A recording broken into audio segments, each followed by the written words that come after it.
Avez-vous entendu parler de cette incroyable conversation rapportée dans l'évangile de Jean entre Jésus et un homme nommé Nicodème?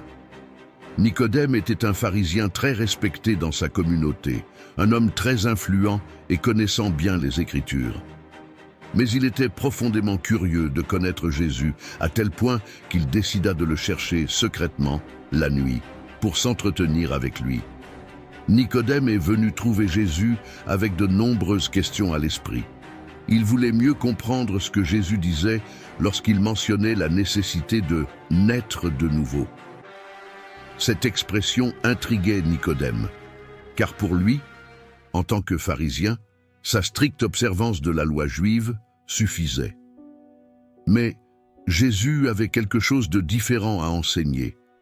Il parlait d'un nouveau départ dans la vie spirituelle, d'une transformation intérieure qui ouvrirait les portes du royaume de Dieu. Imaginez la scène. Dans la faible lumière des étoiles, Jésus partage avec Nicodème non seulement des mots, mais une vision radicale de ce que devrait être la vie spirituelle. Il compare cette nouvelle naissance à quelque chose d'aussi mystérieux que le vent qui souffle où il veut, invisible et puissant, transformant tout ce qui l'entoure. Cette conversation n'était pas seulement un dialogue entre deux hommes dans l'obscurité de la nuit. Elle est devenue une étape importante dans l'enseignement de Jésus sur l'amour de Dieu et sur la façon dont nous pouvons vraiment expérimenter la vie abondante qu'il nous offre. Dans la vidéo que vous allez regarder, j'ai sélectionné 20 versets qui capturent l'essence de cette profonde conversation. Ils nous aideront à nous imprégner des paroles de Jésus et à comprendre comment nous pouvons appliquer ces enseignements dans nos vies aujourd'hui. Passons au premier verset. Mais assurez-vous d'abord que vous êtes déjà abonné à la chaîne, car je vais vous proposer une série de vidéos qui auront un impact sur votre vie spirituelle avec Dieu. Commençons donc. Numéro 1. Jean 3, 1.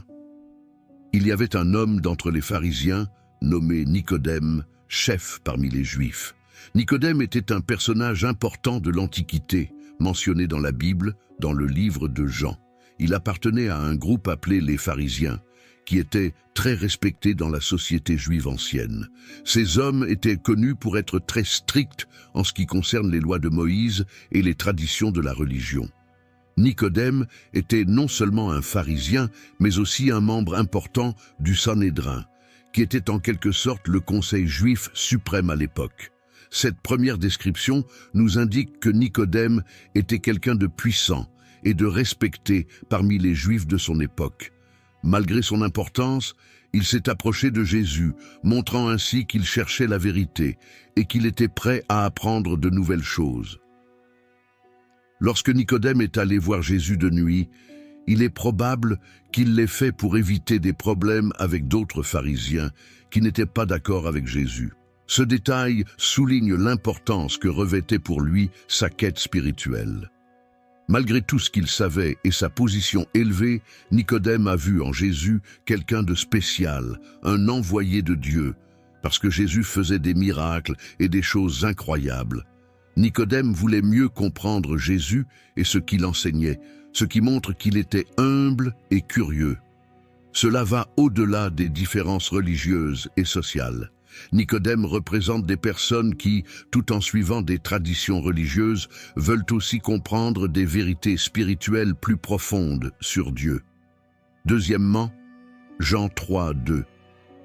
Il vint de nuit trouver Jésus et lui dit « Rabbi, nous savons que tu es venu de Dieu pour enseigner, car personne ne peut faire ces miracles que tu fais si Dieu n'est pas avec lui. » La scène dans laquelle Nicodème vient trouver Jésus de nuit est riche en symbolisme et en signification. En cherchant Jésus sous le couvert de l'obscurité, Nicodème révèle à la fois sa méfiance et sa sincérité. La nuit peut symboliser l'ignorance ou le manque de compréhension, et son approche de Jésus à ce moment-là suggère un désir ardent de sortir de cette obscurité pour entrer dans la lumière de la compréhension. Nicodème s'adresse à Jésus avec respect, l'appelant « Rabbi », ce qui signifie « maître ». Ce titre montre qu'il reconnaît l'autorité et la sagesse de Jésus, même si Nicodème est lui-même un maître respecté parmi les Juifs. Cet acte est significatif car il montre que, malgré son statut, Nicodème est prêt à apprendre et à être enseigné par Jésus. En déclarant que « Nous savons que tu es venu de Dieu pour enseigner », Nicodème reconnaît que les signes et les miracles accomplis par Jésus sont la preuve de son lien avec Dieu. Cette déclaration est importante car elle reflète une perception partagée par certains dirigeants juifs, même si tous n'étaient pas prêts à l'admettre publiquement. Nicodème reconnaît que les œuvres de Jésus ne peuvent s'expliquer sans l'intervention de Dieu, ce qui suggère que lui et d'autres ont observé ces signes et y ont réfléchi. Les signes mentionnés par Nicodème comprennent les miracles et les actes puissants accomplis par Jésus qui témoignent de son identité et de sa mission auprès de Dieu. Ces actes ne démontrent pas seulement sa puissance, mais révèlent également l'amour et la compassion de Dieu pour l'humanité. Nicodème, reconnaissant cela, fait preuve d'ouverture et d'une véritable recherche de la vérité, désirant comprendre plus profondément qui est Jésus et ce qu'il représente. La conversation nocturne de Nicodème avec Jésus est un moment d'une grande importance spirituelle. Elle nous enseigne que la recherche de la vérité exige souvent de l'humilité, la reconnaissance de nos propres limites et la volonté d'apprendre. Elle souligne également l'importance des signes, comme preuve de la présence et de la puissance de Dieu dans la vie de Jésus, nous invitant à réfléchir à la manière dont ces signes peuvent influencer notre propre foi et notre compréhension. Avant de poursuivre, j'ai un message très important à vous transmettre. Vous cherchez à approfondir votre lien avec Dieu et à vous épanouir spirituellement. Alors plongez dans les pages de la Bible de A à Z. Ce livre numérique est un guide pour explorer la foi et la sagesse à chaque étape de votre vie avec Dieu. C'est l'occasion de renforcer votre spiritualité et de trouver des réponses à vos questions les plus profondes. Ne perdez pas de temps. Embarquez dès aujourd'hui pour ce voyage de transformation.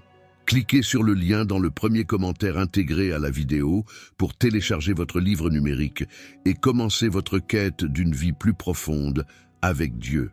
Dieu vous bénisse. Poursuivons. Troisièmement, Jean 3:3.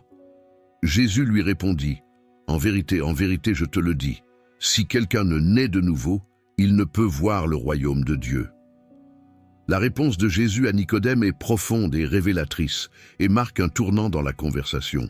Jésus utilise une expression emphatique, « En vérité, je te le dis », pour souligner l'importance et la véracité de ce qu'il s'apprête à dire.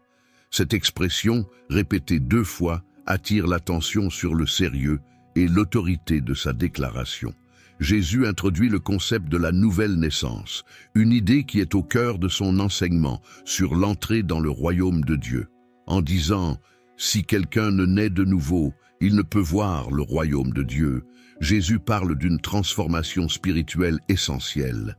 Cette nouvelle naissance ne se réfère pas à une renaissance physique, mais à un renouveau intérieur, spirituel. Le terme « né de nouveau » peut être interprété comme « né d'en haut », suggérant une action de Dieu dans le processus de régénération spirituelle. Cette naissance est l'œuvre de l'Esprit Saint, qui transforme le cœur et l'esprit de l'individu, lui permettant de vivre selon les principes du royaume de Dieu.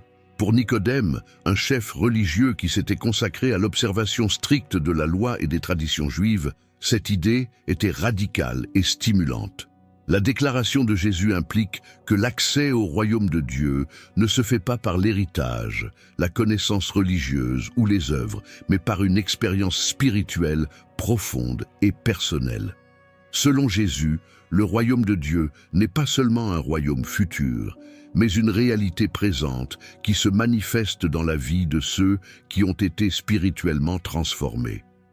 Voir le royaume de Dieu signifie expérimenter et participer à la vie et à la puissance du royaume ici et maintenant, en vivant sous la souveraineté de Dieu et en reflétant l'amour et la justice de Dieu dans le monde.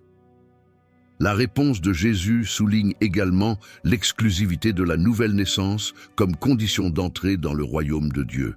Il n'y a pas d'autre moyen ni d'autre méthode, c'est une nécessité absolue. Cela met en évidence la grâce et la puissance de Dieu dans le salut, en nous rappelant que c'est lui qui initie et achève cette œuvre en nous. Quatrièmement, Jean 3,4, Nicodème lui dit « Comment un homme peut-il naître quand il est vieux? Peut-il entrer une seconde fois dans le sein de sa mère et naître ?» La réponse de Nicodème aux paroles de Jésus reflète une interprétation littérale et physique de l'enseignement de Jésus. Nicodème, homme instruit et chef religieux, est déconcerté par le concept de la nouvelle naissance. Sa question « Comment un homme peut-il naître quand il est vieux? Peut-il entrer une seconde fois dans le sein de sa mère et naître ?» révèle son étonnement et sa difficulté à saisir la dimension spirituelle des paroles de Jésus.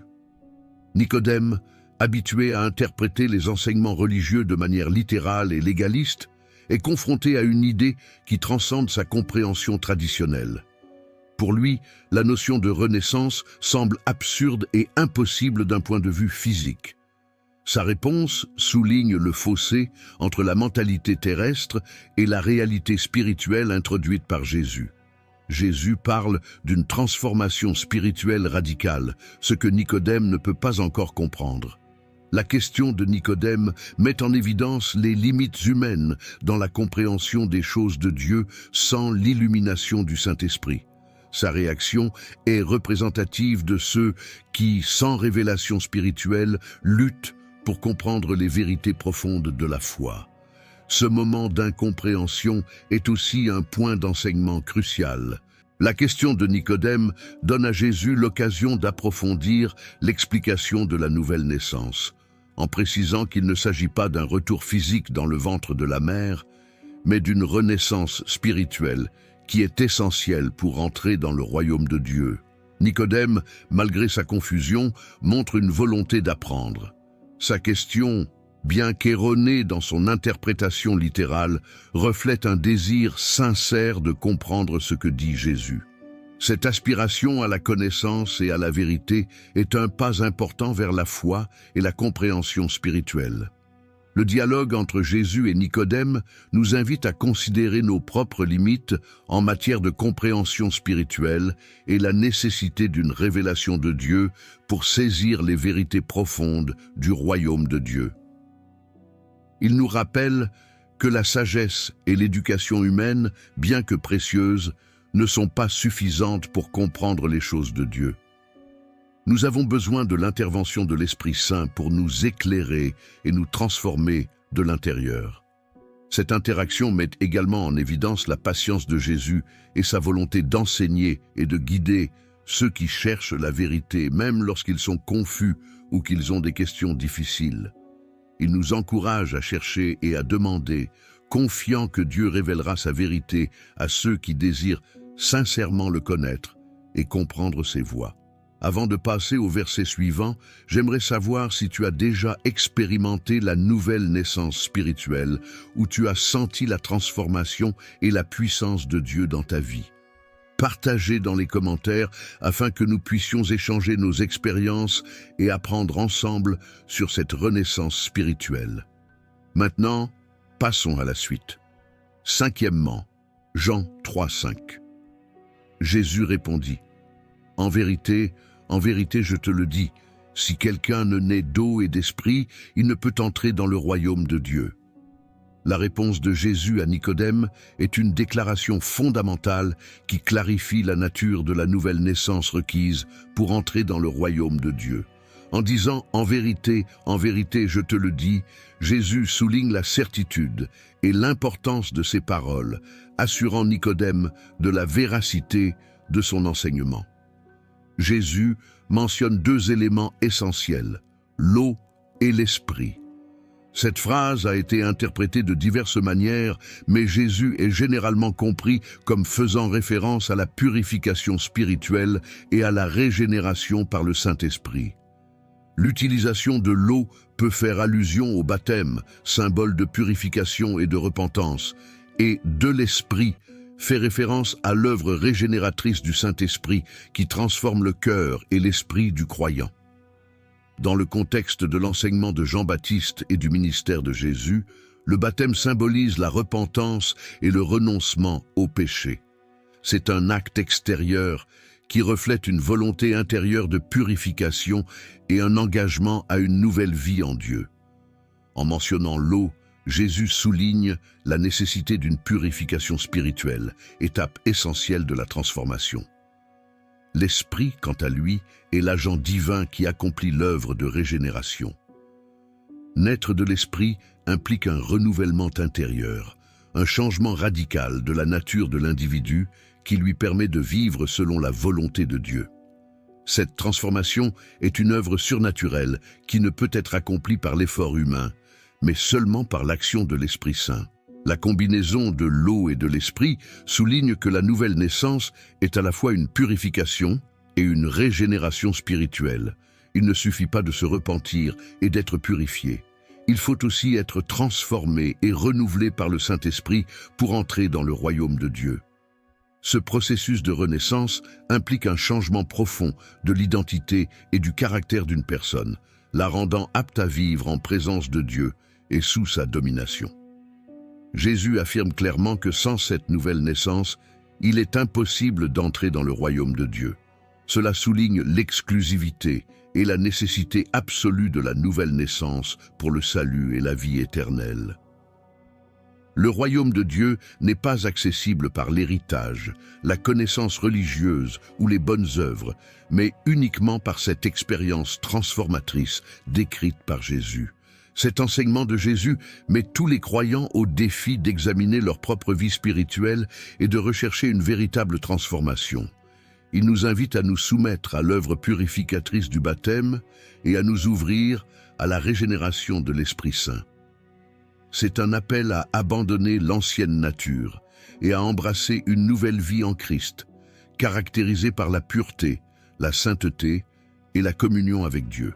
Sixièmement, Jean 3, 6.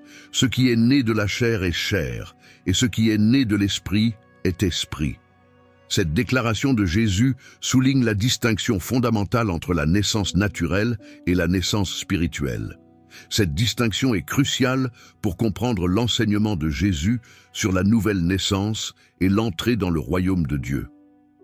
En disant « ce qui est né de la chair est chair », Jésus fait référence à la naissance physique, le processus naturel par lequel les êtres humains viennent au monde. La chair, dans ce contexte, symbolise la nature humaine dans son état naturel, limitée par ses penchants et ses faiblesses. Cette naissance nous donne la vie physique, mais elle n'a pas la capacité de conférer la vie spirituelle ou la capacité d'entrer dans le royaume de Dieu. La chair, dans l'enseignement biblique, est souvent associée à la nature déchue de l'être humain, enclin au péché et aux limites humaines. Bien que la vie physique soit un don de Dieu, elle ne peut à elle seule atteindre les réalités spirituelles du royaume de Dieu. La chair est temporaire et sujette à la corruption et à la mort, et ne peut donc pas hériter de l'éternité avec Dieu. En revanche, ce qui est né de l'esprit est esprit. Jésus parle ici d'une naissance spirituelle, d'une régénération qui est l'œuvre de l'Esprit Saint. Cette naissance est essentiellement différente de la naissance physique. Alors que la chair produit la chair, l'esprit produit l'esprit. Cela signifie que l'Esprit Saint donne naissance à une nouvelle nature dans le croyant, une nature spirituelle, éternelle et en communion avec Dieu. La naissance de l'esprit implique une transformation radicale qui affecte l'ensemble de l'être humain. Il s'agit d'un changement profond qui affecte le cœur, l'âme et l'esprit, permettant à l'individu de vivre une vie qui reflète les valeurs et la réalité du royaume de Dieu. Cette naissance spirituelle nous permet d'expérimenter une relation intime avec Dieu et de vivre selon sa volonté. L'enseignement de Jésus met également en évidence l'insuffisance des efforts humains pour atteindre le salut. Quels que soient les efforts de la chair, ils ne peuvent produire ce que seul l'Esprit peut donner. La vie spirituelle et l'entrée dans le royaume de Dieu ne peuvent être obtenues par des œuvres humaines, des rituels ou des traditions, mais uniquement par l'œuvre régénératrice de l'Esprit Saint. En outre, Cette distinction entre la chair et l'esprit a des implications pratiques pour la vie du croyant. Elle nous appelle à vivre non pas selon les désirs de la chair, mais selon l'esprit. Cela signifie que nos décisions, nos actions et nos pensées doivent être guidées par le Saint-Esprit, reflétant la nouvelle nature que nous avons reçue par la nouvelle naissance. Septièmement, Jean 3,7. Ne t'étonne pas que je t'ai dit, il faut que tu naisses de nouveau. La déclaration de Jésus est une exhortation directe à Nicodème à ne pas s'étonner ou s'émerveiller de la nécessité de la nouvelle naissance. Jésus souligne que cette nécessité est une vérité fondamentale et incontournable pour tous ceux qui désirent voir et entrer dans le royaume de Dieu. Nicodème, en tant que chef religieux et érudit, a probablement été étonné et troublé par l'enseignement radical de Jésus sur la nouvelle naissance. Pour quelqu'un de profondément ancré dans les traditions et les lois du judaïsme, l'idée que la connaissance, le respect des lois et le statut religieux ne suffisent pas pour entrer dans le royaume de Dieu a dû être choquante.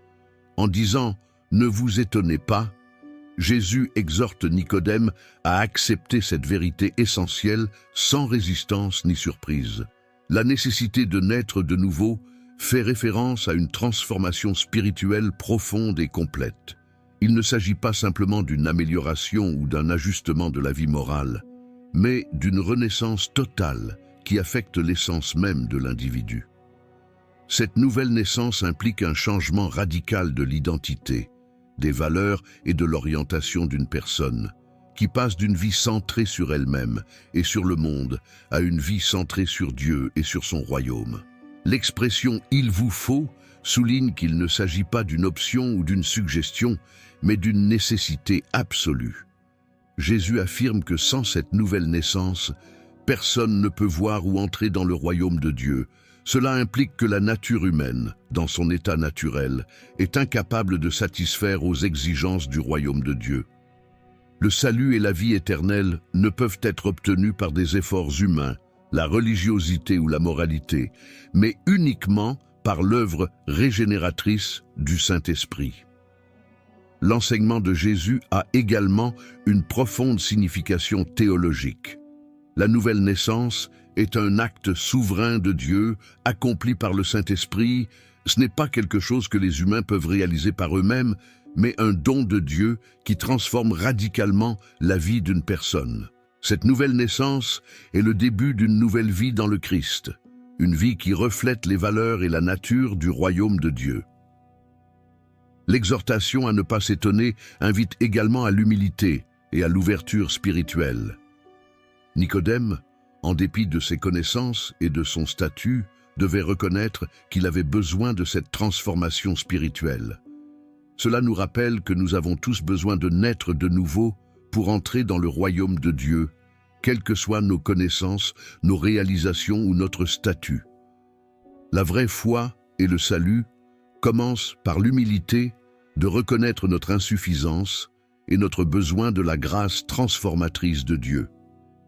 Et avant de passer au verset suivant, j'ai remarqué que vous n'avez pas encore laissé votre like. Il est très important que vous laissiez votre like, car cela aide YouTube à continuer à recommander ce contenu à de nombreuses personnes. Alors, assurez-vous que vous aidez à répandre l'évangile de Jésus-Christ. Amen. Numéro 8, Jean 3,8. Le vent souffle où il veut et tu en entends le bruit, mais tu ne sais ni d'où il vient, ni où il va. Il en est ainsi de quiconque est né de l'Esprit. En Jean 3,8, Jésus utilise une analogie puissante pour expliquer la nature de la nouvelle naissance spirituelle. Cette comparaison entre le vent et le Saint-Esprit est profonde et révèle plusieurs vérités essentielles sur la régénération spirituelle. Le vent, dans son imprévisibilité et sa puissance, illustre bien l'action de l'Esprit Saint. Le vent souffle librement sans que les êtres humains puissent le contrôler ou prédire sa direction exacte. Nous entendons son bruit et voyons ses effets, mais nous ne pouvons pas voir le vent lui-même, ni déterminer son origine ou sa destination exacte. De la même manière, le Saint-Esprit agit de façon souveraine et mystérieuse dans la vie des gens. L'analogie du vent met en évidence la souveraineté et la liberté du Saint-Esprit. Tout comme le vent n'est pas soumis au contrôle humain, le Saint-Esprit agit selon la volonté de Dieu, transformant ceux qu'il choisit d'une manière qui échappe souvent à notre compréhension et à notre prévoyance. Cet aspect mystérieux de l'œuvre de l'Esprit souligne la dépendance totale que nous avons à l'égard de la grâce et de la puissance de Dieu pour la régénération spirituelle. L'expression « vous entendez son bruit » suggère que, bien que nous ne puissions pas voir directement le Saint-Esprit, nous pouvons percevoir sa présence et son action à travers les changements et les transformations qu'il opère dans la vie des gens. Les fruits de l'Esprit tels que l'amour, la joie, la paix, la patience, la bonté, la bienveillance, la fidélité, la douceur et la maîtrise de soi sont des preuves visibles de son action en nous. Comme le vent, l'Esprit Saint laisse des signes tangibles de son activité, bien que son essence et son mouvement restent invisibles. La comparaison souligne également la nécessité d'une expérience personnelle avec le Saint-Esprit pour comprendre pleinement la nouvelle naissance. Chaque personne née de l'Esprit fait une expérience unique et personnelle avec Dieu, marquée par une transformation intérieure qui ne peut être expliquée ou reproduite simplement par des efforts humains ou une compréhension intellectuelle. Cette expérience est fondamentalement spirituelle et ne peut être pleinement comprise que par ceux qui l'ont vécue. En outre, l'imprévisibilité du vent reflète la manière dont le Saint-Esprit remet en question nos attentes et nos projets humains. Souvent, l'Esprit agit d'une manière que nous ne prévoyons pas, en nous guidant, en nous renouvelant et en nous changeant de manière surprenante et profonde. Cela nous invite à être ouverts et réceptifs au travail de l'Esprit, en lui permettant de nous transformer et de nous guider selon sa volonté, et non la nôtre. Numéro 9. Jean 3.9. Dans Jean 3.9, la réponse de Nicodème à l'enseignement de Jésus sur la nouvelle naissance reflète son étonnement et sa confusion face à une vérité spirituelle qui transcende ses connaissances et son expérience religieuse. Nicodème, en tant qu'enseignant et dirigeant de la communauté juive, connaissait bien la loi et les traditions de sa foi. Cependant, l'idée d'une nouvelle naissance spirituelle présentée par Jésus était totalement nouvelle et déroutante pour lui. La question de Nicodème, comment cela peut-il se faire, montre un esprit habitué aux explications logiques et aux processus visibles et tangibles. Il était maintenant confronté à un enseignement qui remettait en question toutes ces catégories de pensée antérieures. Cette question révèle non seulement la difficulté de Nicodème à comprendre l'enseignement de Jésus, mais aussi les limites de la sagesse humaine en matière spirituelle. Malgré son érudition et son statut, Nicodème a reconnu qu'il ne pouvait pas comprendre par lui-même la profondeur des vérités spirituelles que Jésus présentait. Cela souligne la nécessité d'une révélation avec Dieu et de l'illumination du Saint-Esprit pour comprendre pleinement les vérités du royaume de Dieu. La sagesse et la connaissance humaine, bien que précieuses, sont insuffisantes pour pénétrer les mystères spirituels. La question de Nicodème témoigne également d'une volonté d'apprendre et d'une ouverture à la vérité. Bien que confus, il n'a pas rejeté l'enseignement de Jésus, il a plutôt cherché à le comprendre plus profondément. Cette attitude d'humilité et de recherche de la vérité est essentielle pour tout croyant qui désire grandir spirituellement. Jésus profite de cette question de Nicodème pour approfondir son explication de la nouvelle naissance spirituelle. Sa réponse souligne que la nouvelle naissance est une œuvre du Saint-Esprit et non quelque chose qui peut être atteint par l'effort humain ou l'observation de la loi. Cet enseignement souligne la grâce de Dieu et la nécessité d'une transformation spirituelle qu'il est le seul à pouvoir opérer. La question de Nicodème trouve un écho chez de nombreux chercheurs spirituels qui s'efforcent de comprendre les profondeurs de la foi chrétienne. Il s'agit d'une question honnête qui découle d'un désir de comprendre quelque chose qui semble incompréhensible d'un point de vue purement humain. Elle nous invite tous à réfléchir à notre propre ouverture aux enseignements de Jésus et à notre volonté de recevoir la révélation de Dieu, même lorsqu'elle défie nos attentes et notre compréhension préalable. Numéro 10, Jean 3, 10. Jésus lui répondit, « Es-tu un maître d'Israël et ne sais-tu pas cela ?» La réponse de Jésus à Nicodème dans Jean 3, 10, « Es-tu un maître d'Israël et ne sais-tu pas cela ?» Il s'agit d'une réprimande douce mais significative qui met en lumière plusieurs vérités importantes concernant la compréhension spirituelle et l'enseignement religieux. Tout d'abord, cette réponse de Jésus met en évidence l'attente d'un enseignant d'Israël, d'une personne chargée de guider et d'enseigner le peuple sur des questions spirituelles, qui devrait avoir une compréhension approfondie des Écritures et des concepts spirituels fondamentaux. Nicodème, en tant que pharisien et membre du Sanhédrin, était considéré comme un érudit et un leader de la communauté juive. Cependant, son manque de compréhension de la nouvelle naissance révèle une lacune dans ses connaissances et sa capacité à percevoir les vérités spirituelles enseignées par Jésus. Jésus ne fait pas seulement référence à une connaissance intellectuelle, mais à une compréhension spirituelle qui découle d'une relation vivante et active avec Dieu. Les chefs religieux de l'époque, y compris les pharisiens, se concentraient souvent davantage sur la lettre de la loi que sur l'esprit de la loi. Ce décalage pouvait conduire à un manque de compréhension des vérités plus profondes que les Écritures contenaient sur le royaume de Dieu et l'œuvre de l'Esprit. Deuxièmement, la question de Jésus souligne l'idée que la connaissance théologique et la position religieuse ne garantissent pas la compréhension des choses de Dieu.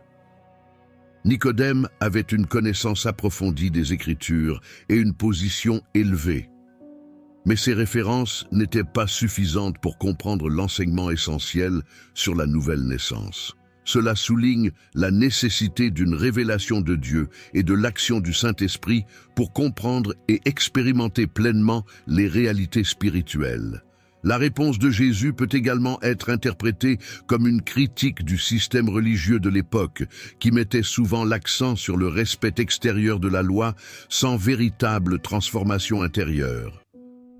La surprise de Jésus face à l'ignorance de Nicodème peut avoir été dirigée contre la structure religieuse en général, qui avait perdu de vue l'essence de la relation avec Dieu et la nécessité d'un véritable renouveau spirituel. En outre, cette interaction nous enseigne que la véritable compréhension spirituelle requiert humilité et ouverture à l'enseignement de Dieu. Nicodème, bien que confus, montre une volonté d'apprendre, ce qui est crucial pour tout chercheur de vérité. La question de Jésus met tous les dirigeants et croyants au défi d'examiner leur propre compréhension spirituelle et de rechercher une relation plus profonde et plus révélatrice avec Dieu. Enfin, cette question de Jésus a des implications pour tous les croyants d'aujourd'hui. Elle nous invite à réfléchir à notre propre conception de la foi et à nous demander si nous sommes ouverts à l'action permanente de l'Esprit Saint dans nos vies. Elle nous met également au défi d'aller au-delà d'une connaissance superficielle et de rechercher la transformation profonde et continue qui découle d'une relation intime avec Dieu. Numéro 11, Jean 3, 11. En vérité, je vous le dis, ce que nous savons, nous le disons, ce que nous avons vu, nous le témoignons, et vous ne recevez pas notre témoignage. Cette déclaration de Jésus est riche de sens et souligne plusieurs aspects cruciaux de son enseignement et de sa mission. Tout d'abord, en commençant par « en vérité, je vous le dis », Jésus utilise une formule emphatique pour souligner la véracité et l'importance de ce qu'il va dire. Cette répétition, en grec « amen »,« amen », est une manière d'attirer l'attention et de s'assurer que ce qui suit est une vérité incontestable et digne d'attention. Jésus poursuit en disant que ce que nous savons, nous le disons, et ce que nous avons vu, nous le témoignons. Jésus affirme ici l'authenticité et l'autorité de son enseignement. Il parle de ce qu'il sait et témoigne de ce qu'il a vu personnellement. Cela suggère une expérience directe et une connaissance intime des réalités de Dieu. Jésus, en tant que Fils de Dieu, a une connaissance unique et une vision directe du Père et du royaume des cieux, ce qui lui confère une autorité inégalée dans son enseignement. L'expression « ce que nous savons » indique que Jésus parle à partir d'une connaissance profonde et sûre et non à partir de suppositions ou de théories. Cela contraste avec l'enseignement de nombreux chefs religieux de l'époque qui s'appuyaient souvent sur des interprétations humaines. Jésus présente son témoignage comme une vérité révélée et expérimentée personnellement. L'expression « ce que nous avons vu, nous l'attestons » renforce l'idée que le témoignage de Jésus est basé sur une expérience directe et visuelle des réalités célestes. Dans la culture juive, le témoignage oculaire était considéré comme la forme de témoignage la plus fiable. Non seulement Jésus parle de vérités spirituelles, mais il les a vues et expérimentées dans sa relation avec le Père.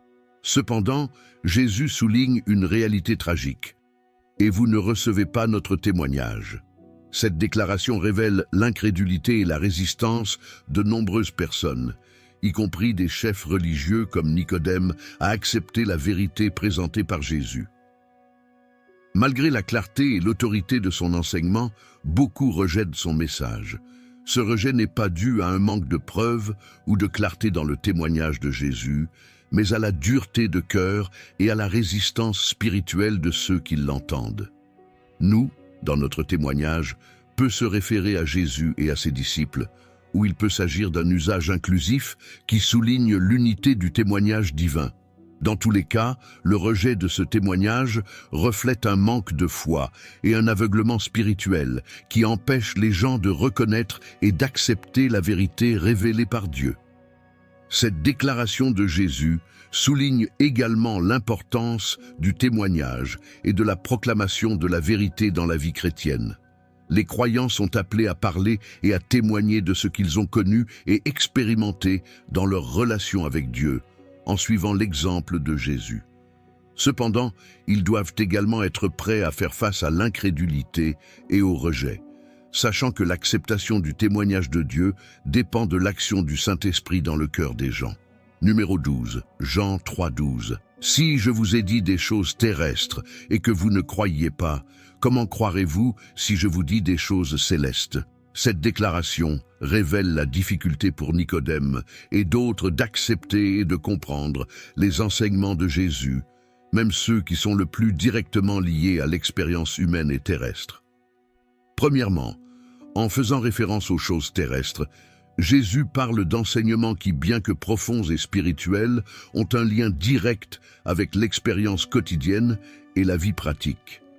Il peut s'agir de concepts tels que la nouvelle naissance, la repentance et la foi, qui sont fondamentaux pour la vie spirituelle, mais qui ont également des implications claires et visibles pour la vie d'une personne. Jésus avait parlé à Nicodème de la nouvelle naissance, un concept spirituel impliquant une transformation intérieure, visible dans le comportement et la vie quotidienne du croyant. L'incrédulité de Nicodème à l'égard de ces choses terrestres reflète un manque de volonté ou une incapacité à comprendre et à accepter ne serait-ce que les principes de base du royaume de Dieu. Ce manque de foi et de compréhension dans les domaines les plus accessibles et les plus pratiques révèle une barrière spirituelle qui empêche Nicodème et d'autres de saisir les vérités plus profondes et célestes.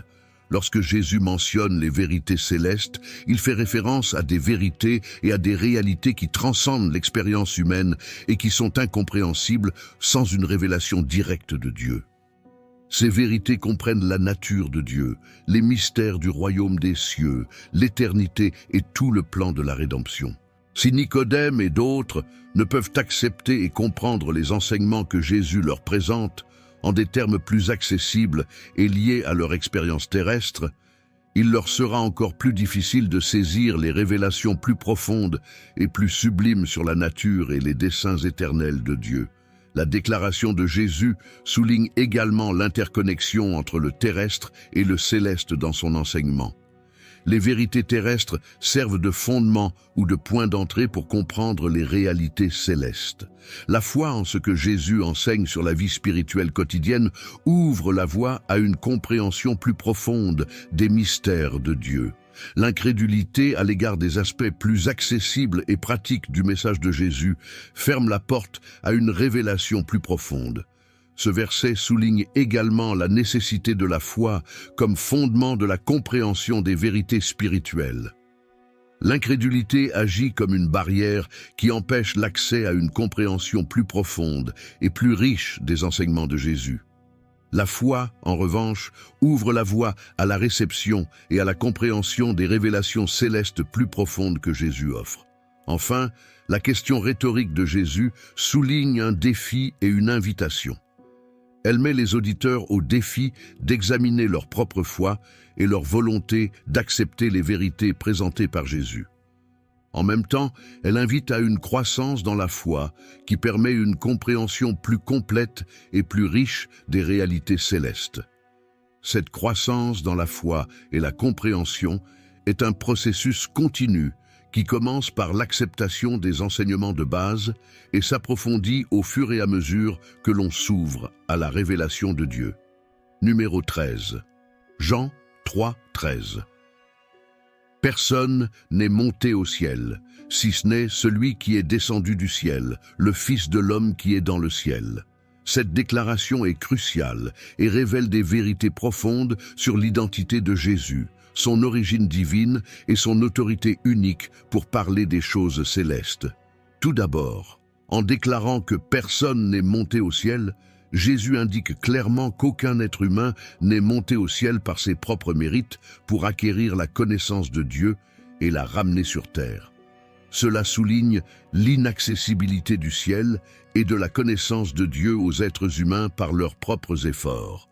Aucune sagesse humaine, aucun rituel religieux ou effort moral ne peut amener une personne au ciel pour comprendre pleinement les mystères de Dieu. La deuxième partie de l'affirmation, mais celui qui est descendu du ciel, présente Jésus comme l'exception à cette règle. Jésus n'est pas simplement un maître humain qui a acquis la sagesse de Dieu, mais il est lui-même descendu du ciel. Cela indique son origine et sa préexistence. Jésus est le Fils de Dieu, qui était avec le Père dès le commencement et qui est venu dans le monde pour révéler les vérités célestes à l'humanité. L'expression « Fils de l'homme » est un titre que Jésus utilise souvent pour se désigner lui-même.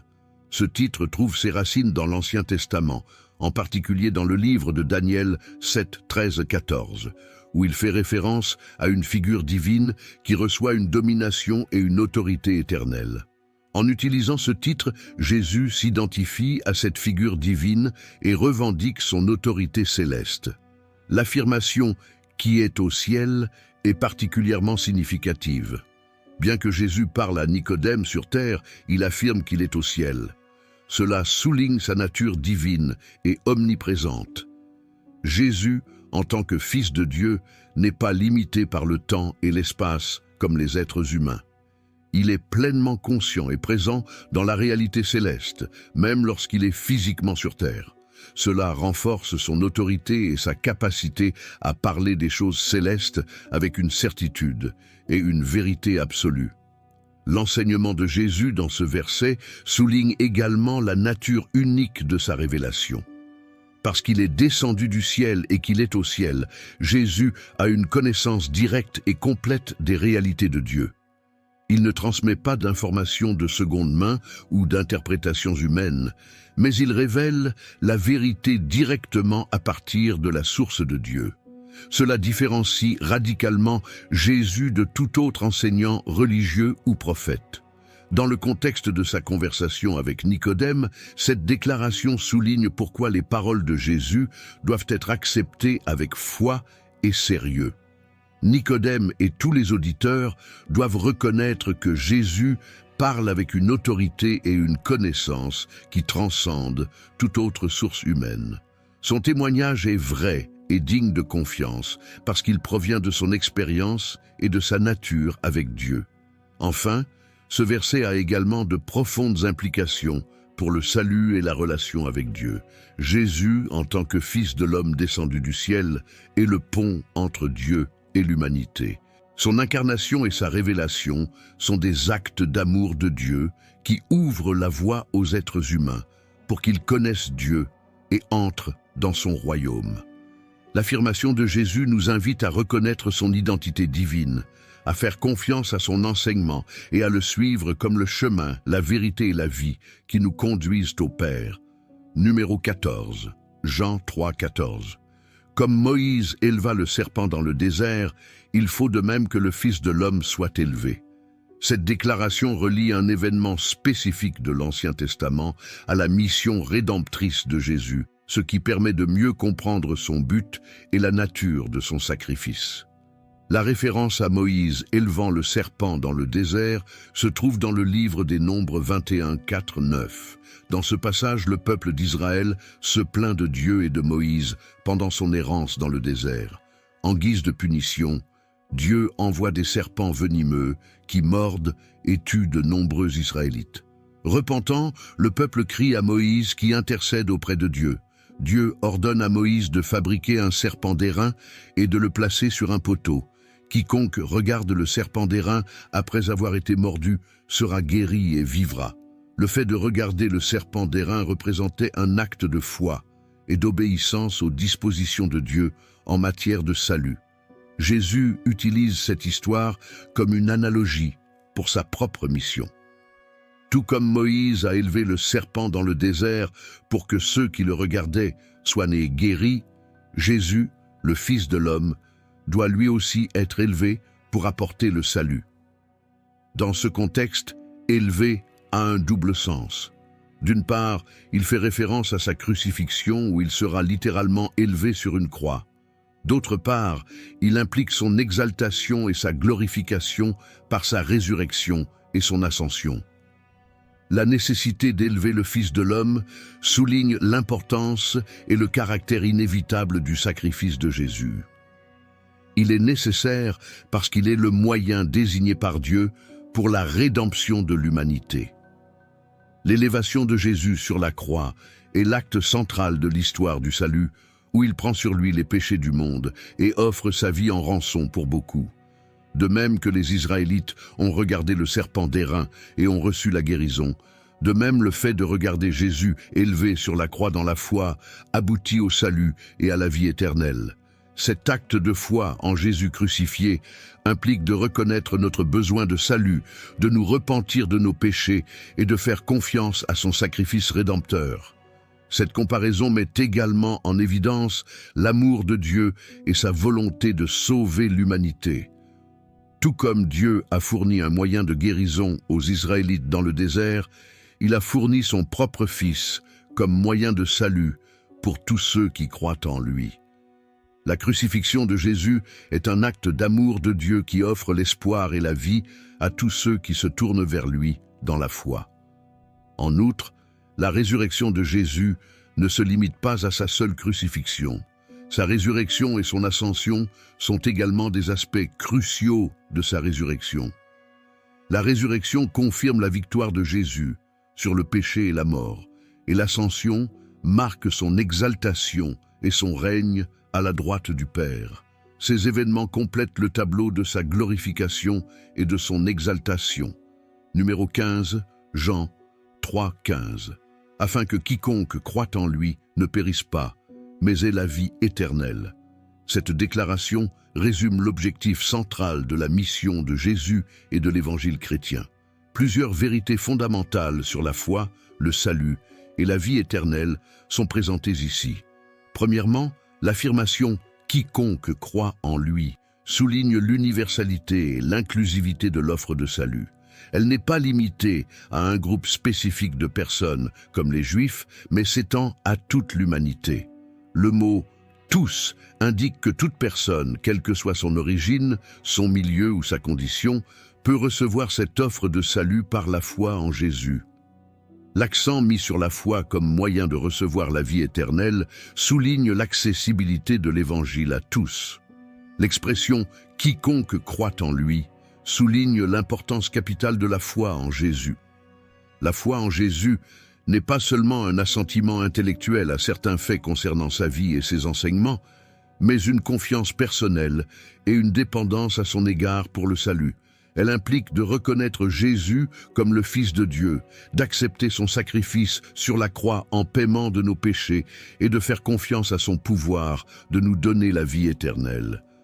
La foi en Jésus est une réponse personnelle à l'amour et à la grâce de Dieu, un abandon de soi à sa seigneurie.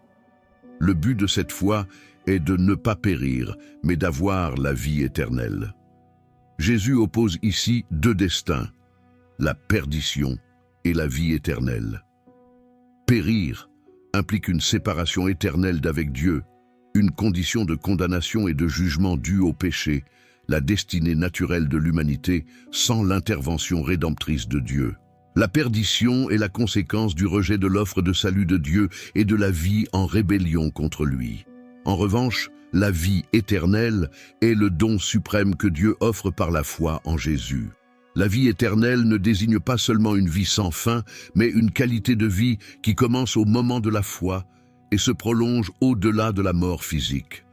C'est une vie en communion et en relation avec Dieu, marquée par sa présence, son amour et sa bénédiction.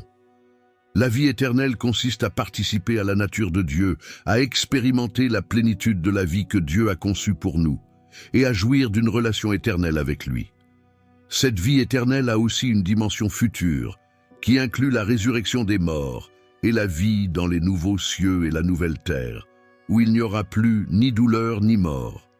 Mais elle est aussi une réalité présente, puisque ceux qui croient en Jésus commencent à faire l'expérience de la vie éternelle ici et maintenant, en vivant dans la lumière de son amour et sous la conduite de l'Esprit Saint. Le verbe « avoir » indique que la vie éternelle est un don reçu au moment où l'on croit, et non quelque chose que l'on obtient par des œuvres ou des mérites. C'est un don de Dieu, fondé sur sa grâce et son amour, et accessible uniquement par la foi en Jésus. L'accent mis sur la grâce de Dieu souligne que le salut est un acte de l'amour de Dieu, et non la récompense d'un effort humain. Numéro 16, Jean 3,16. Car Dieu a tant aimé le monde qu'il a donné son Fils unique, afin que quiconque croit en lui ne périsse pas, mais ait la vie éternelle.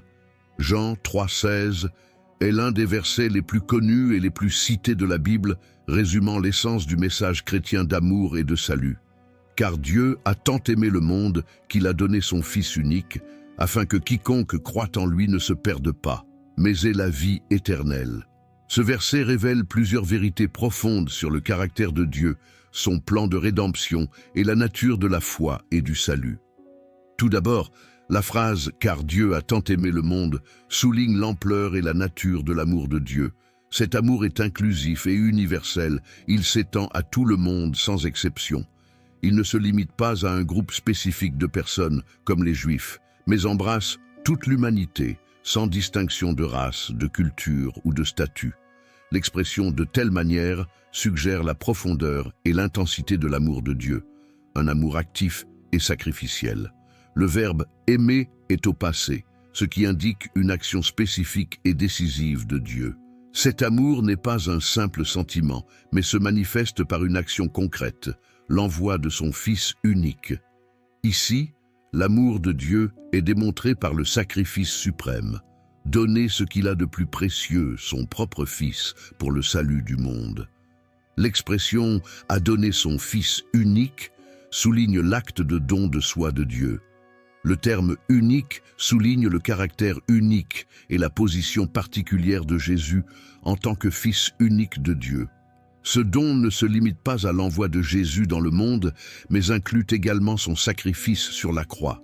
Le verbe « a donné » implique que Dieu a offert son Fils en sacrifice pour les péchés de l'humanité, un acte d'amour et de grâce incomparable. Le but de cet acte d'amour est révélé dans la phrase suivante « afin que tous ceux qui croient en lui ». L'accent est mis sur la nécessité de la foi en Jésus comme moyen de recevoir les bénéfices du sacrifice du Christ. La foi n'est pas un simple assentiment intellectuel, mais une confiance et un abandon total à Jésus en tant que Sauveur et Seigneur.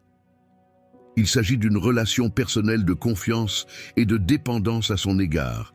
La conséquence de cette foi est décrite en deux parties, « Ne périssez pas » et « Ayez la vie éternelle ». Ne pas périr signifie être sauvé du jugement et de la damnation éternelle. Le terme « périr implique une séparation définitive d'avec Dieu et une existence dans la souffrance éternelle. Ce destin est le résultat naturel du péché et de la rébellion contre Dieu, mais la foi en Jésus offre un moyen d'échapper à cette perdition. En revanche, l'expression « mais ils ont la vie éternelle » décrit le don positif de Dieu aux croyants. La vie éternelle n'est pas seulement une existence sans fin, mais une qualité de vie qui inclut une relation pleine et continue avec Dieu. C'est une vie qui commence au moment où l'on croit et qui s'étend sur toute l'éternité. Cette vie éternelle est caractérisée par la communion avec Dieu, la joie, la paix et la satisfaction qui découlent de sa présence. En outre, la vie éternelle a une dimension présente et future. Dans le présent, ceux qui croient en Jésus font l'expérience d'une transformation intérieure et d'une nouvelle relation avec Dieu. Dans le futur, cette vie éternelle culminera avec la résurrection et la vie dans les nouveaux cieux et la nouvelle terre, où les croyants jouiront de la plénitude du salut et de la communion éternelle avec Dieu. Numéro 17. Jean 3, 17. Car Dieu n'a pas envoyé son Fils dans le monde pour condamner le monde, mais pour que le monde soit sauvé par lui. En Jean 3, 17, Jésus explique la raison de sa venue dans le monde en disant « Car Dieu n'a pas envoyé son Fils dans le monde pour condamner le monde, mais pour que le monde soit sauvé par lui. » Cette déclaration complète et approfondit le verset précédent, révélant davantage le but de Dieu derrière l'envoi de Jésus. La phrase « Dieu n'a pas envoyé son Fils dans le monde pour condamner le monde » souligne l'intention fondamentale de Dieu en envoyant Jésus. Malgré le péché et la rébellion du monde contre Dieu, le but de la venue de Jésus n'était pas de prononcer un jugement immédiat et une condamnation sur l'humanité. Bien que Dieu, étant juste, ait tout à fait le droit de juger et de condamner le péché, sa motivation première, en envoyant Jésus, était l'amour et la miséricorde. La mission de Jésus est présentée en termes de salut plutôt que de condamnation. Cela ne signifie pas que le jugement et la justice de Dieu sont ignorés, mais que la première venue de Jésus est axée sur l'offre d'une opportunité de rédemption et de réconciliation. Jésus est venu chercher et sauver ce qui était perdu, offrant à l'humanité une nouvelle occasion de revenir à Dieu et de recevoir le pardon de ses péchés. La deuxième partie de la déclaration, « Mais pour que le monde soit sauvé par lui », souligne l'objectif rédempteur de la mission de Jésus. Le salut que Jésus offre est inclusif et accessible à tous. Il n'est pas limité à un groupe restreint, mais il est disponible pour tous ceux qui croient en lui. Ce but du salut reflète l'amour universel de Dieu pour sa création et son désir de restaurer la relation entre lui et l'humanité.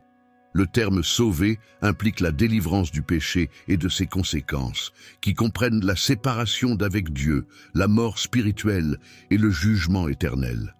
Être sauvé signifie être délivré de cette condition et rétabli dans une relation juste avec Dieu.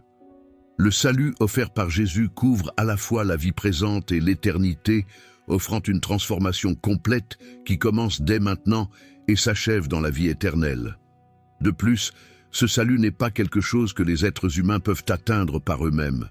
C'est un don de Dieu obtenu par la foi en Jésus-Christ. En mourant sur la croix et en ressuscitant d'entre les morts, Jésus a payé le prix des péchés de l'humanité, vainquant le pouvoir du péché et de la mort par son sacrifice. Jésus a ouvert la voie à tous ceux qui croient en lui pour être réconciliés avec Dieu et recevoir la vie éternelle. La déclaration souligne également l'offre permanente de salut que Jésus fait à l'humanité. Bien qu'il soit venu initialement pour sauver, cette offre de salut reste en vigueur jusqu'à sa seconde venue, lorsqu'il viendra en tant que juge. Pendant cette période, l'humanité a la possibilité de répondre au message du salut et d'accepter le don de la vie éternelle. Enfin, la mission de Jésus en tant que sauveur est une manifestation du caractère de Dieu. Elle révèle son amour, sa miséricorde et sa grâce. Dieu ne veut pas la mort du pécheur, mais que tous parviennent à la repentance et à la vie éternelle. La venue de Jésus est l'expression suprême de ce désir de Dieu de sauver et de restaurer l'humanité. Numéro 18, Jean 3, 18. Celui qui croit en lui n'est pas condamné, mais celui qui ne croit pas est déjà condamné, parce qu'il n'a pas cru au nom du Fils unique de Dieu. Jean 3,18 est une déclaration qui souligne l'importance de la foi en Jésus et les conséquences éternelles de cette décision. Ce verset oppose deux états spirituels et leurs résultats respectifs, fournissant un enseignement crucial sur la foi et la condamnation. Premièrement, la phrase « Celui qui croit en lui n'est pas condamné » souligne la promesse de sécurité et de salut pour ceux qui mettent leur foi en Jésus. Croire en Jésus implique une confiance profonde et personnelle en lui en tant que Fils de Dieu et Sauveur du monde.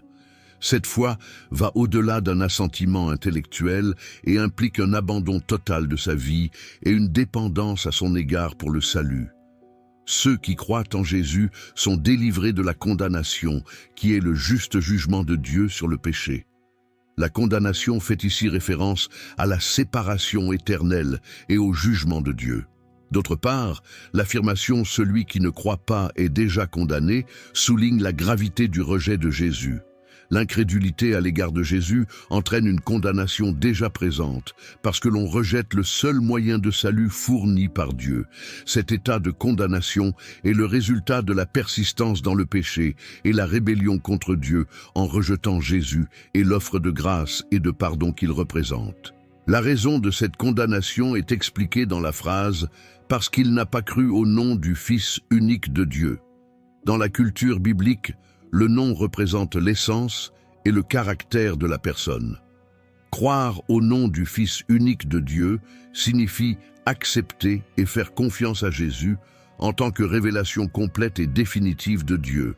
Jésus est le Fils unique de Dieu envoyé dans le monde pour révéler le Père et offrir la voie du salut.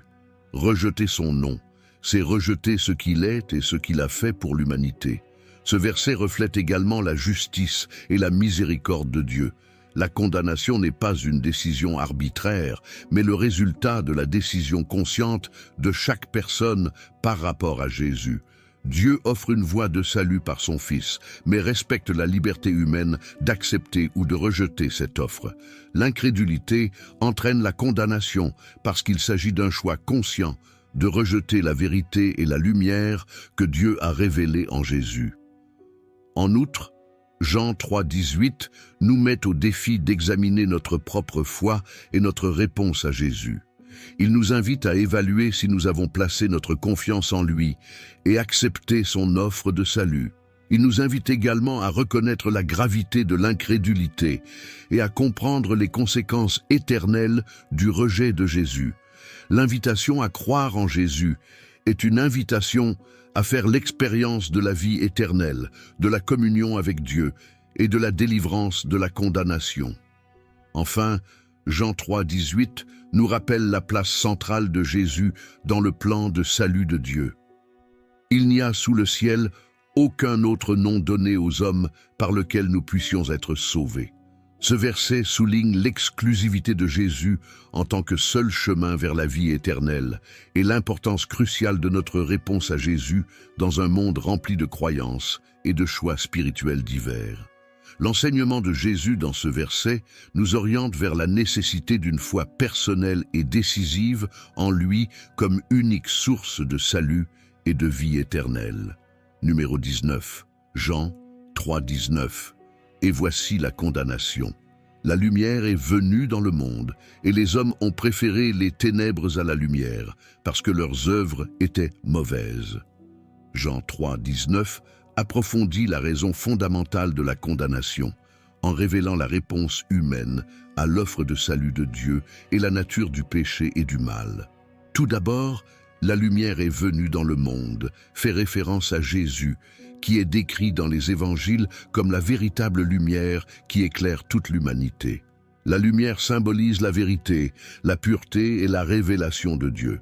Jésus, en tant que lumière du monde, apporte la vérité de Dieu et le salut à un monde obscurci par le péché et l'ignorance. Sa venue représente l'initiative de Dieu pour racheter et restaurer l'humanité. Cependant, le verset met en évidence une réalité tragique. Les hommes ont préféré les ténèbres à la lumière. Malgré l'offre de salut et la révélation de la vérité en Jésus, l'humanité en général choisit de rejeter la lumière. Les ténèbres symbolisent le péché, l'ignorance spirituelle et la rébellion contre Dieu. Cet amour des ténèbres indique une préférence active et délibérée pour le mal par rapport au bien. L'humanité, dans son état déchu, montre une inclination à s'accrocher au péché et à rejeter la vérité qui expose ses mauvaises actions. La raison donnée pour cette préférence pour les ténèbres est parce que leurs œuvres étaient mauvaises. Jésus souligne ici que la nature du péché n'est pas seulement une question d'actions individuelles, mais une condition du cœur et de la volonté. Les mauvaises actions reflètent une disposition intérieure corrompue et une résistance à la vérité et à la lumière. La lumière de Jésus révèle la véritable nature de nos actions et motive une réponse de repentir ou de rejet. Ceux qui préfèrent continuer dans leur mauvaise voie rejettent la lumière parce qu'elle expose et condamne leurs actes. Ce verset révèle également la dynamique de la condamnation. La condamnation n'est pas simplement le résultat d'un manque de connaissances, mais d'un choix conscient et volontaire de rejeter la lumière au profit des ténèbres. La lumière du Christ offre la possibilité d'une rédemption et d'une transformation, mais ceux qui aiment les ténèbres choisissent de rester dans leurs conditions de pécheurs et se condamnent ainsi eux-mêmes. La préférence pour les ténèbres a également de profondes implications morales et spirituelles. Elle implique une résistance active à la vérité et une attirance pour ce qui est contraire à la nature et au caractère de Dieu. Ce rejet de la lumière est essentiellement un rejet de Dieu lui-même et de son offre de salut. La condamnation est donc le résultat de ce choix d'aimer le péché et de s'y accrocher plutôt que d'accepter la vérité et la vie que Jésus offre. En outre, ce verset nous incite à réfléchir à nos propres réponses à la lumière du Christ. Il nous invite à examiner si nous vivons dans la lumière de sa vérité ou si nous nous accrochons aux ténèbres du péché. La lumière de Jésus révèle non seulement nos actions, mais aussi les motivations et les attitudes de nos cœurs. Il nous appelle à une repentance sincère et à une vie transformée par sa grâce. Numéro 20, Jean 3, 20. Car quiconque fait le mal est la lumière et ne vient pas à la lumière, de peur que ses actes ne soient réprouvés. Jean 3, 20 examine la relation entre le péché, la vérité et la réponse humaine à la révélation de Dieu en Jésus. Premièrement, quiconque fait le mal fait référence à ceux qui pratiquent le péché comme un mode de vie, non pas comme des actes isolés, mais comme une disposition continue et habituelle au péché.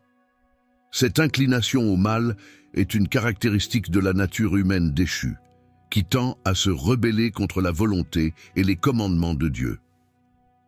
L'expression « est la lumière » indique une forte réaction émotionnelle et volontaire contre la vérité et la sainteté représentées par Jésus, la lumière du monde. La haine de la lumière implique un rejet profond de tout ce qui est saint, juste et vrai. Cette aversion n'est pas passive, mais une attitude active de résistance et d'hostilité à l'égard de la lumière. Ceux qui font le mal préfèrent les ténèbres, parce que la lumière expose leurs actes et révèle leur vraie nature. L'expression « ne vient pas à la lumière » explique la conséquence de cette aversion. Ceux qui pratiquent le mal évitent activement de s'approcher de la lumière du Christ parce qu'ils ne veulent pas que leurs œuvres soient exposées. La lumière de Jésus a un effet révélateur qui montre la vérité sur nos vies, nos actions et nos motivations. Cette exposition est inconfortable et confrontante pour ceux qui sont plongés dans le péché, car elle met en évidence leur culpabilité et leur besoin de repentance. La raison invoquée est afin que leurs œuvres ne soient pas réprouvées. La lumière non seulement expose, mais aussi réprouve, c'est-à-dire condamne et corrige. Ceux qui font le mal évitent la lumière parce qu'ils ne veulent pas faire face à la réprimande et à la correction qui suivent inévitablement la révélation de leurs péchés. Ils préfèrent rester dans les ténèbres où ils peuvent continuer leurs mauvaises actions sans se sentir coupables ou condamnés. Ce verset révèle également la nature de l'auto-illusion. Ceux qui font le mal se trompent eux-mêmes en pensant qu'ils peuvent éviter le jugement et la réprimande en restant dans les ténèbres.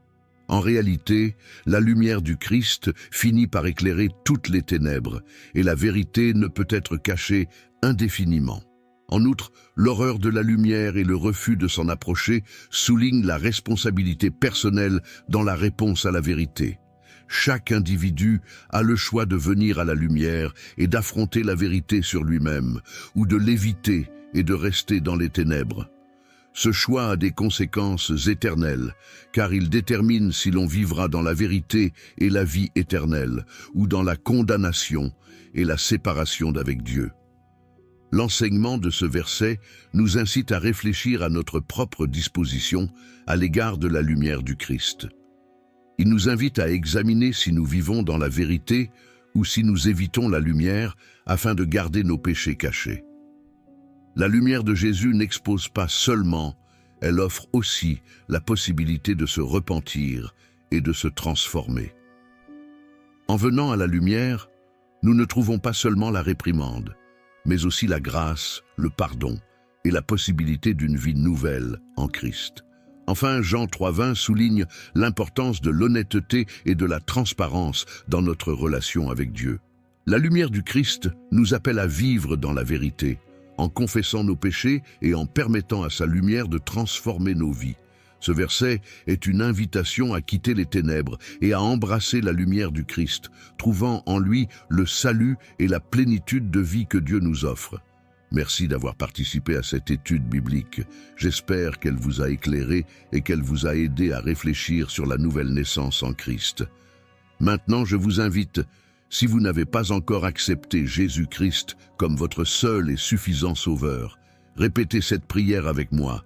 Seigneur Jésus, je reconnais que je suis pécheur et que j'ai besoin de ton pardon. Je crois que tu es mort sur la croix pour mes péchés et que tu es ressuscité le 3e jour. Je t'accepte comme mon seul et suffisant Sauveur et je te remets ma vie. Amen. Gloire à Dieu pour cela.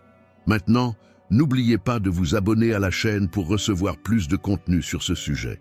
Regardez l'une des vidéos sur votre écran et que Dieu vous bénisse abondamment.